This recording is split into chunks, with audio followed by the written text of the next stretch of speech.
2 Korintus 9 ayat 6 sampai dengan ayatnya yang ke-15. Lembaga Alkitab memberi judul Memberi dengan Sukacita Membawa Berkat.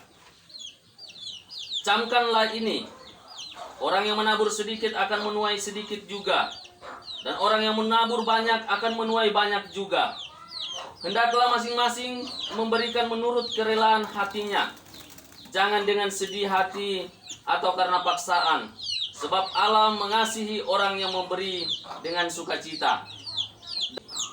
Bapak Ibu yang kekasih di dalam Yesus Kristus, tentunya kita sering mendengar ayat 6 dan ayatnya yang ke-7 dibacakan dalam sebagai nats persembahan.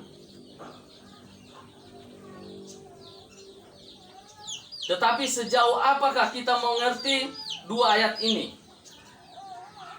Ayat 6 seolah-olah merupakan suatu ancaman bagi kita bahwa jika kita memberi sedikit, demikian sebaliknya. Jika kita banyak menabur, maka kita akan menuai banyak juga. Seolah-olah jumlah besar dan kecil yaitu yang kita beri, itu merupakan tolak ukur standar tentang berkat Tuhan yang akan kita terima nanti. Dengan pemahaman seperti itu, motivasi atau dorongan kita memberi persembahan adalah semata-mata agar Tuhan memberkati kita. Artinya, kita kemudian menyogok Tuhan dengan persembahan kita. Padahal ayat ini tidak dapat kita artikan demikian, melainkan diterjemahkan sebagai sikap hati. Siapa yang menabur sisa akan menuai sisa. Siapa yang menabur dengan murah hati, karena ia akan menuai kemurahan. Jadi bukan masalah besar kecilnya, tetapi sikap hati dalam memberi yang kemudian dijelaskan pada ayatnya yang ke-7. Sikap yang benar dalam memberikan persembahan adalah dengan kerelaan hati dan sukacita. Ini pokoknya. Dengan kerelaan hati dan sukacita. Seringkali kita dalam memberi persembahan sangatlah perhitungan. Kalau saya memberi segini, apakah saya bisa makan? Apa yang saya mau makan besok? Pertanyaan kekhawatiran lainnya yang mengisi pikiran kita, sehingga akhirnya kita menjadi sulit untuk memberi persembahan. Bacaan hari ini juga menyinggung bahwa jangan memberi dengan sedih hati. Kenapa dengan sedih hati? Ada pikiran seperti ini, kalau saya memberi berarti saya kehilangan. Berarti memberi karena paksaan, terpaksa memberi karena takut tidak diberkati Tuhan. Terpaksa memberi iuran wajib. Akibatnya bukan yang terbaik, tetapi yang sisa-sisanya yang kita berikan.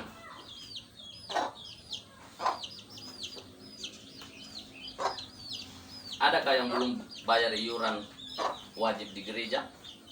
Tetapi saya tidak mencari siapa yang so bayar, siapa yang belum. Ini adalah untuk kita semua. Iuran wajib dan sisa-sisanya yang kita kasih Tuhan. Apakah yang tidak membayar iuran wajib tidak berdosa? Yang tidak membayar iuran wajib, dia berdosa. Dia menjadi batu sandungan bagi orang yang membayar. Saya bacakan batu sandungan artinya, kalau di dalam konteks Alkitab dan kamus bahasa Indonesia, batu sandungan sebuah kiasan untuk sebuah perilaku atau tingkah laku yang membuat orang lain menjadi berdosa atau perilaku merusak. Kita baca Roma Roma 15 ayatnya yang ketiga.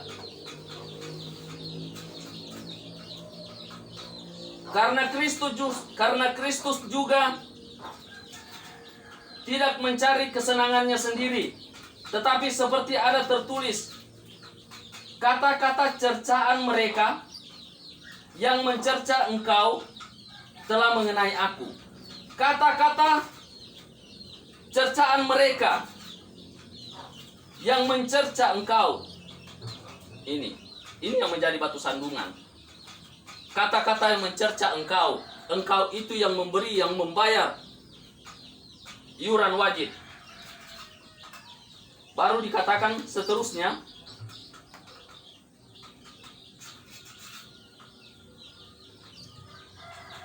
yang mencerca engkau, yang menceritakan.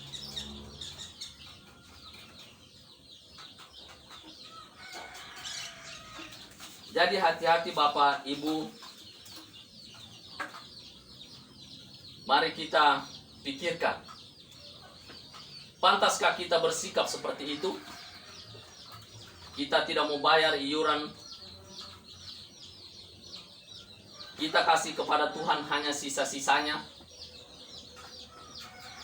Dalam sebulan berapa pendapatan kita? Sesedikit pun. Pernahkah kita tidak makan dalam sebulan? Pasti selalu ada berkat, selalu ada jalan untuk memenuhi kebutuhan hidup.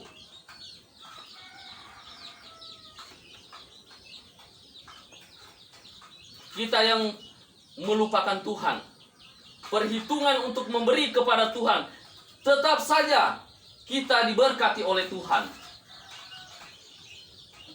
Memberikan persembahan kepada Tuhan bukan berarti Tuhan kekurangan. Karena Dia adalah Maha Kuasa dan Maha Kaya. Seluruh isi dunia ini adalah miliknya. Kita memberi persembahan bukan karena Tuhan berada dalam kondisi krisis, perlu sumbangan secepatnya.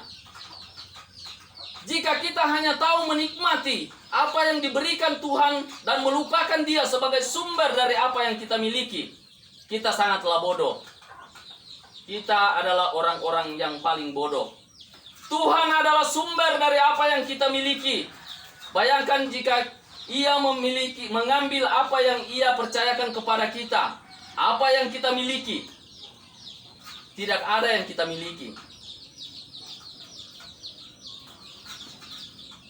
Semua harta benda kita, uang adalah hasil pemberian Allah semata-mata. Harta paling berharga di tubuh kita adalah nafas hidup. Ini bukan usaha kita sendiri, tetapi ini pemberian dari Allah. Jadi jangan takut untuk memberikan persembahan. Ada orang bilang, tidak usah bayar-bayar iuran. Tidak usah bayar-bayar iuran. Nanti pendeta yang makan, nanti Pak Penatua yang makan, nanti bendahara yang makan, atau disalahgunakan. Pertanyaannya, apakah saudara memberi kepada Tuhan atau memberi dengan pendeta? Jika saudara memberi dengan Tuhan, berikanlah untuk Tuhan, selesai. Saudara dapat upah. Kalau pendeta mau makan atau bendahara mau makan, majelis mau makan, itu urusan dia dengan Tuhan. Tetapi saudara sudah mendapat upah dari apa yang saudara berikan. Berikanlah persembahan yang terbaik, yang sesuai dengan kemampuan kita. Jika Tuhan memberi banyak kepada kita melalui pekerjaan yang kita lakukan, karena kita takut untuk memberi banyak juga kepada Tuhan. Jikapun Tuhan memberi sedikit kepada kita, kenapa kita khawatir untuk menyisihkannya bagi Tuhan? Jikapun Tuhan memberi sedikit kepada kita, janji Tuhan selalu nyata, ya dan amin. Dia tahu pengorbanan orang yang memberikan persembahan. Dia akan memelihara hidup kita. Hanya ada syaratnya. Tuhan memberikan syarat, berilah dengan sukacita dan kerelaan hati. Ini. Jangan saudara sudah memberi, lalu cerita di luar. Saudara sudah memberi, bilang lagi, pendeta mau makankah atau pelayan mau makan?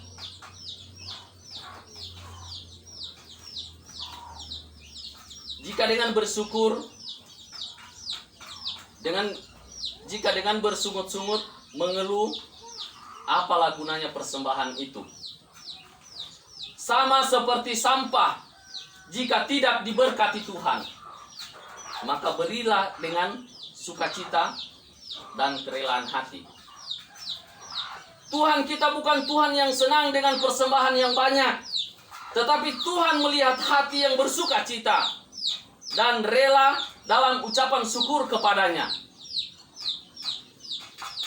Memberi banyak itu bagus, asal sikap hati, rela hati, dan bersukacita. Ada 3 dasar memberi. Yang pertama, sebagai pengakuan kita bahwa apa yang ada pada kita, pada diri kita adalah hasil pemberian Allah. Yang kedua, sebagai ucapan syukur kita atas apa yang telah Tuhan lakukan dalam hidup kita. Dan yang ketiga, sebagai bentuk dukungan kita kepada gereja di mana kita menjadi anggotanya. Itu berarti mendukung program gereja. Di kelompok 2 bisa saya katakan ada berapa orang yang tidak mendukung. Kenapa saya bilang tidak mendukung? Iuran sudah 4 tahun orang dia bayar. Ada yang 4 tahun, ada yang 3 tahun. Ada berapa orang? Apakah dia mendukung gereja? Jadi kalau orang tidak bayar, kalau bisa, jangan kita ngoceh di depan, karena membuat kita berdosa, batu sandungan. Jadi biarkan saja kalau tidak mau bayar. Artinya mereka tidak mendukung. Jika hari ini memberi persembahan, dikotbahkan bagi kita, tentu bukan disengaja, tetapi ada maksud Tuhan di baliknya ini. Ini jadi teguran dan tantangan bagi kita semua, Bapak, Ibu, dan saya. Memberi persembahan yang terbaik kepada Tuhan yang sepantasnya, sesuai dengan apa yang telah Tuhan karuniakan kepada kita. Dengan penuh sukacita dan kemurahan hati. Karena persembahan kita bukan sekedar memberi, tetapi sebagai wujud penyembahan dan ibadah kepada Tuhan. Semakin besar berkat Tuhan dalam hidup kita, kita harus semakin tahu cara berterima kasih kepada Tuhan. Semakin nyata berkatnya, harus semakin besar juga ucapan syukur kita kepadanya. Karena itu, jangan takut dan khawatir untuk memberi persembahan kepada Tuhan. Terpujilah Tuhan kita Yesus Kristus. Amin.